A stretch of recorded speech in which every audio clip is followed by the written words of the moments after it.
탄핵이 아니고 체제 탄핵이란 말씀 들어보셨습니까? 체제 탄핵이라는 건 뭐냐면은 지금 우리가 누리고 있는 자유민주 체제를 전복하고 북한과 같은 공산주의 인민민주주의 체제로 바꾸려 한다는 뜻입니다. 그런데 더불어민주당이 집권하면은 적화된다, 공산화된다 그러는데 그게 근거가 있는 얘기냐라고 의심하는 분들이 계십니다. 여러분, 제가 2013년도에 문재인은 공산주의자이고 이 사람이 대통령이 되면 대한민국이 적화되는 건 시간 문제다 라고 말했다가 7년 동안 민사, 형사, 행정재판으로 시달린 사실을 알고 계십니까? 그런데 이제 와서 문재인이가 대통령 되면은 공산화된다고 그랬는데 지금 공산화된 게 맞느냐 이렇게 따지는 분이 있습니다. 여러분, 2018년도에 더불어민주당에서 개헌을 하겠다고 그러면서 개헌안을 내놓은 거를 보셨습니까? 네. 그 개헌안은 자유민주주의 헌법을 인민민주주의 헌법으로 바꾸려고 하는 거였습니다.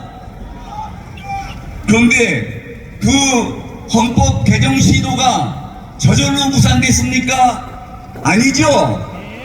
여기 계신 우리 여러 애국 동지들이 목숨을 걸고 막아서 그게 무산된 겁니다.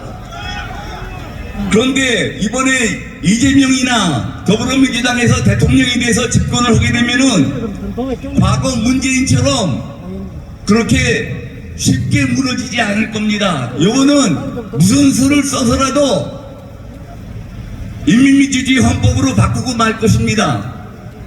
왜 그 헌법을 인민민주주의 헌법이라고 그러느냐?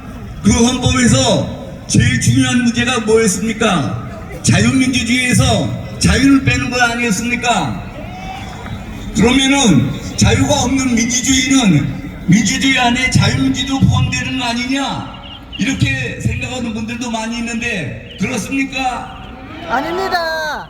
우리 헌법 이론상 자유민주주의가 잘못됐다고 그래가지고 민주주의로 바꾸면은 그 민주주의는 자유민주주의가 포함되지 않습니다. 그리고 제가 어떻게 이 사람들 속내를 알았느냐? 여러분, 제가 공안 전문가인 거 알고 계십니까? 저는 북한과 국내 종북 세력들의 실체를 그동안에 쭉 파악하고 있었기 때문에 이 더불어민주당이 자유민주주의에서 자유를 빼고 그냥 민주주의로 바꾸려고 했던 이유를 잘 알고 있습니다. 왜 그러냐? 이거는 북한을 그대로 흉내내서 그런 것입니다.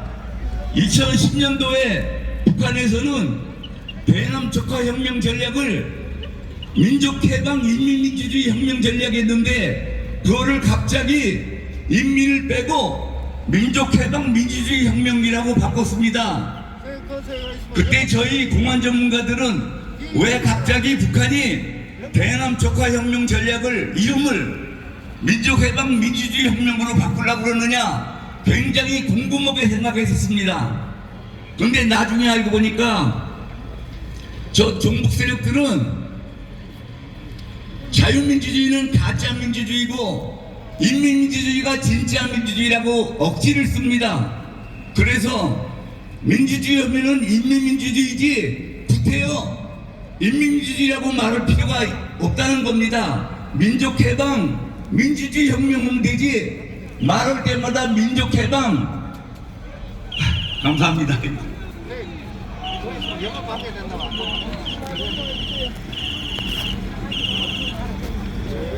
말할 때마다 민족해방 인민민주주의 혁명이라고 할 필요가 뭐가 있느냐는 겁니다. 그래서 민주주의라고 그러면은 그게 바로 인민민주주의다. 그거를 본따 가지고 국내 종북 세력들이 우리나라 헌법을 자유민주주의에서 그냥 민주주의 헌법으로 바꾸려고 그랬던 겁니다. 여러분 이해하셨죠?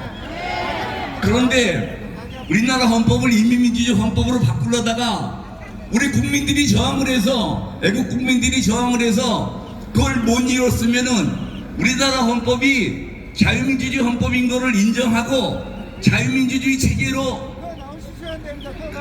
집권을 했어야 되는 거 아닙니까? 그런데 헌법 개정은 불발이